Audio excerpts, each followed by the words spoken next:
रिश्तों की नींव। यिर्मयाह के 31वां अध्याय और उसमें 3 आयत में परमेश्वर ने कहा है, मैंने तुझसे सदा प्रेम रखते आया हूँ, इस कारण मैंने तुझ पर अपनी करुणा बनाए रखी है। हमारा जो प्रभु यीशु मसीह के साथ रिश्ता है वो हमारे बाकी रिश्तों का आधार बनना चाहिए। आइए हम उदाहरण के रूप में प्रभु यीशु मसीह के क्रूस को लें।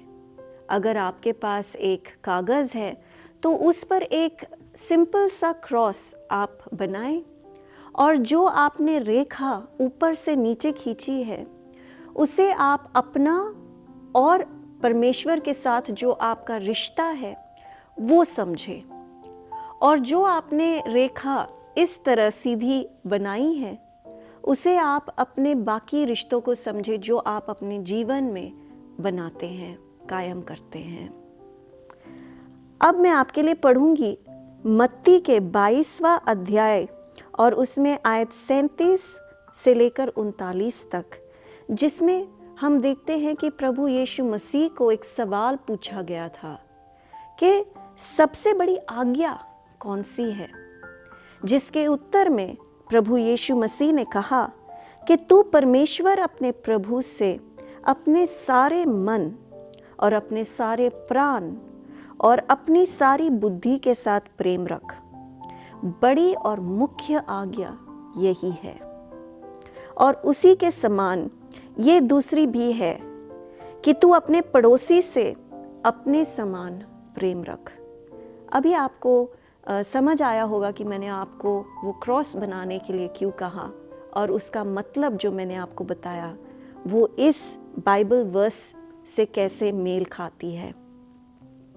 अगर हम अपने आत्मिक जिंदगी में, अपने आत्मिक जीवन में अगर हम संतुष्ट नहीं होंगे, खुश नहीं रहेंगे, तो हम अपने जीवन में कभी भी खुशी महसूस नहीं कर पाएंगे।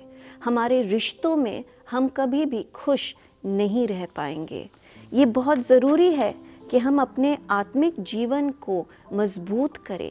हम जो परमेश्वर से प्राप्त करते हैं अपने खुद के जीवन में, वही चीज़ें हैं जो हम अपने बाकी रिश्तों में दे पाएंगे। उदाहरण के तौर पर मैं आपको एक डाली दिखाऊंगी, एक डाली जो एक पेड़ के साथ जुड़ी हुई होती है। जब वो डाली पेड़ से जुड़ी हुई होती है तब उसकी सारी ज़रूरतें पूरी होती है और उस वजह से वो अपनी ज़िंदगी में फल ला पाता है।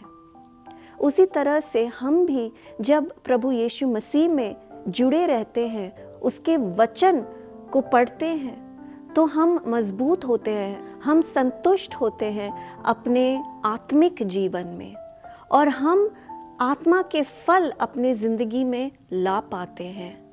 आत्मा के फल जो गलातियों के 5वें अध्याय में और उसमें 22वां और 23वां जो आयत है उसमें लिखा है कि प्रेम, आनंद, मेल, धीरज, कृपा, भलाई, विश्वास, नम्रता और संयम, ये चीज़ें आत्मिक फल है और इन्हें हम इंसानी ताकत से बिल्कुल नहीं हासिल कर सकते।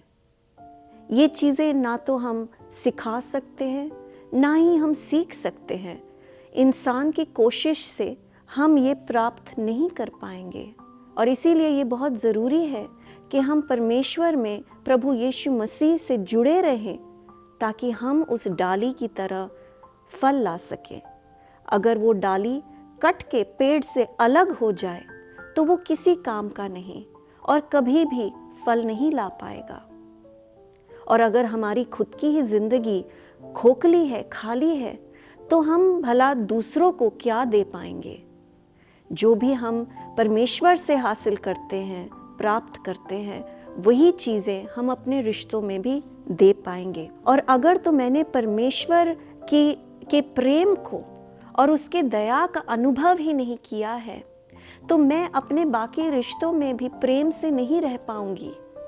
और जब कोई मुझे तकलीफ़ पहुंचाता है, दर्द पहुंचाता है या चोट पहुंचाती है, धोखा देते हैं तो मैं उन्हें माफ़ भी नहीं कर पाऊंगी। इसीलिए ये बहुत ज़रूरी है कि परमेश्वर के प्रेम और दया का अनुभव मुझे हो, ताकि मेरे बाकी रिश्तों को भी प्रभु का आशीष मिल सके। अगर मेरे बाकी दुनियावी जो रिश्ते हैं इस जीवन में, अगर उसका जो आधार है वो एक इंसानी रिश्ता हो, तो मेरे सारे जो रिश्ते हैं वो कमज़ोर पड़ जाएंगे, क्योंकि इंसान परमेश्वर की तरह नहीं। ज़रूर मेरे बीते हुए कल में, मेरे अतीत में मैंने चोटें खाई हैं, मैंने धोखा खाया है, किसी न किसी ने मुझे ज़रूर दर्द पहुंचाई है। और अगर वही चीज़ें मेरे आज के रिश्तों की बुनियाद बन जाए तो मेरे सारे रिश्ते कमज़ोर पड़ जाएंगे। लेकिन अगर मेरे रिश्तों की बुनियाद वो एक रिश्ता है जो मैंने परमेश्वर के साथ बनाया है, कायम किया है, अगर वो उसका आधार है, तो मेरे सारे रिश्ते कामयाब होंगे, सफल होंगे।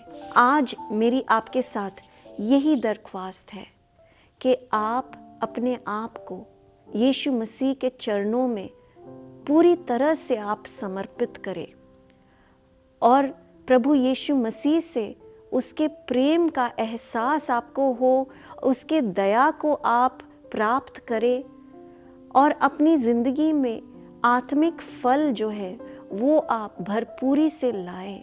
आपकी ज़िंदगी फलदायक हो, ताकि आप उस पेड़ की तरह हो जो अपने लिए नहीं लेकिन दूसरों के लिए फल लाती है, जो दूसरों के भूख को मिटाती है। इसी तरह से आपकी ज़िंदगी में, आपके जीवन में जो आप आत्मिक फल लाते हैं वो अपने लिए नहीं दूसरों के लिए हो, और आपके जो रिश्ते हैं इस दुनिया में जो आपने बनाए हैं, कायम किए हैं, बना रहे हैं, उसमें प्रभु का आशीष हो। और जिस तरह से प्रभु ने आपसे प्रेम किया है उसी तरह से आप भी सबसे प्रेम रखें। यीशु मसीह आपके साथ है।